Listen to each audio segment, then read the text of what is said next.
In 1897, news of golf in the Klondike sparked the largest migration in North American history, with over 100,000 people abandoning everything to chase fortune in the frozen wilderness. But less than 4% ever made it to the goldfields, and of those who did, most found something far more valuable than gold, though it cost them everything they had. The journey to Dawson City wasn't just difficult, it was deliberately designed to kill the weak, with Canadian authorities requiring each prospector to carry a year's worth of supplies up the notorious Chilkoot Pass, where avalanches buried the entire camps without warning. Tonight, we'll follow the prospector's journey from surrounding cities to the goldfields, through frostbite, starvation, and madness, and by the end, you'll discover what those few successful miners found in the Yukon that was worth more than all the gold they never found, and why most of them never came home. So bundle up and prepare for a journey to the edge of the world. The Yukon was a world apart, a land of extremes where survival was a daily struggle. It took nearly a year, almost a full revolution around the sun, for the electrifying word of the Bonanza Creek discovery to finally reach the ears of the outside world. And when it finally did break free from the icy grip of the North, it didn't trickle, it didn't meander. No, it arrived with the unstoppable force of a tidal wave, crashing against the shores of civilization and forever altering the course of history.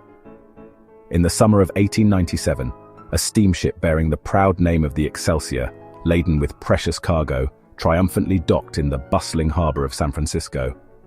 It was quickly followed by the Portland, arriving in Seattle, each vessel carrying not just gold, but the seeds of a feverish obsession. From these ships, men disembarked, their shoulders heavy, not just with gold dust and gleaming nuggets, but with the weight of their experiences. Their faces, weathered and etched with the harsh realities of the Klondike, told silent tales of incredible wealth found in the frozen North, tales that sparked the imaginations of dreamers and desperate souls alike. The quiet whisper, once confined to the remote corners of the Yukon, had undergone a dramatic transformation. It had become a deafening roar, an irresistible siren song that echoed across the globe, beckoning people from every corner of the earth. This roar wasn't just about gold, it was the sound of hope, a beacon of opportunity for a world mired in the depths of economic depression. Farmers, clerks, teachers, and adventurers, people from all walks of life, united by a shared desire for a better future, heard the call and prepared to answer it, embarking on a journey that would test their limits and forever change their destinies. Farmers left their fields, clerks abandoned their desks, and teachers closed their books. They were ordinary people, caught in the grip of an extraordinary dream. Imagine the scene in the bustling port cities of the Pacific Northwest. Seattle and San Francisco swelled with a tide of humanity, all facing northward. Shops that once sold simple goods now overflowed with picks, shovels, heavy wool blankets, and sacks of flour. They were a brotherhood of strangers, united by a single, powerful idea. They were going to the Klondike. For most, the journey was a leap into the complete unknown. The Yukon was a name on a map, a vast and wild territory that existed more in imagination than in reality. As the hopeful stampeders reached the Alaskan coast, disembarking from ships that had carried them from all corners of the globe, the true scale of the challenge that lay ahead began to reveal itself. The brochures and tall tales had painted a picture of readily available riches, but the reality was far more demanding. The sheer immensity of the Alaskan wilderness was immediately apparent, a stark contrast to the dreams of easy wealth. The coastal towns of Skagway and Dyea, the primary gateways to the Klondike, were little more than chaotic tent cities.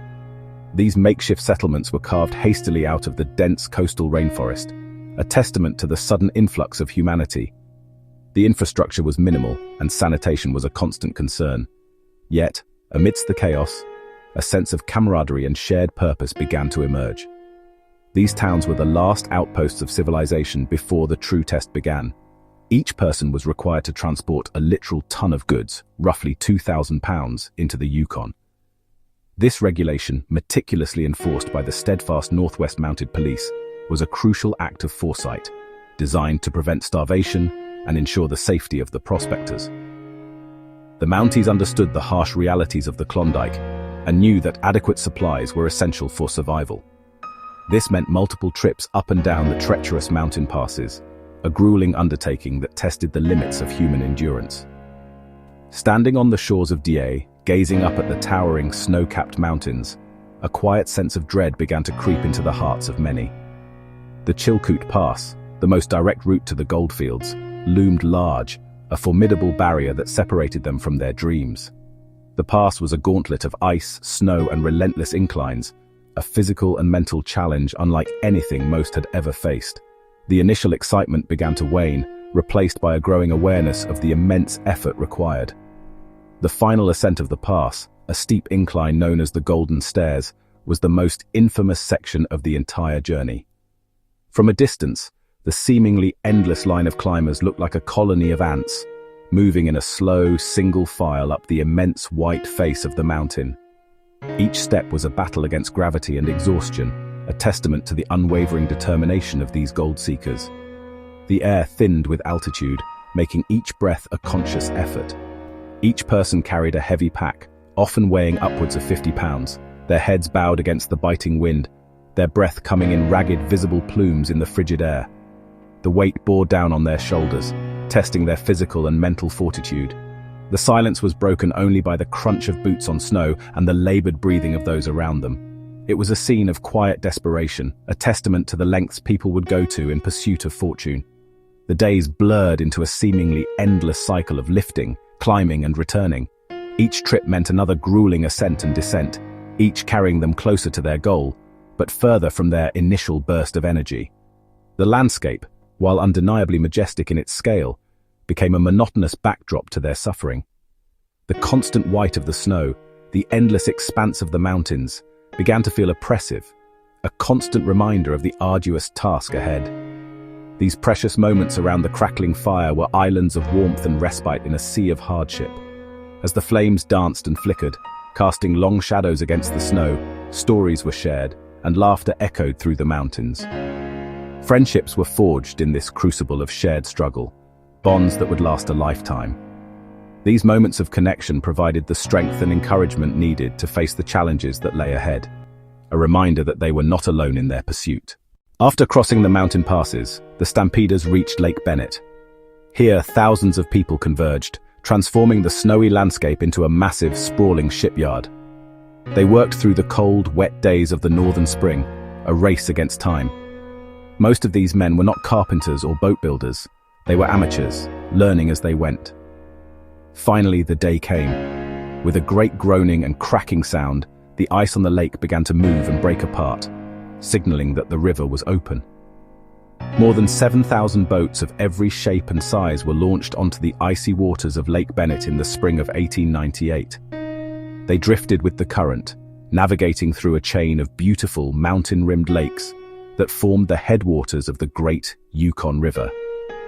The midnight sun cast a gentle, perpetual twilight over the landscape, blurring the line between day and night.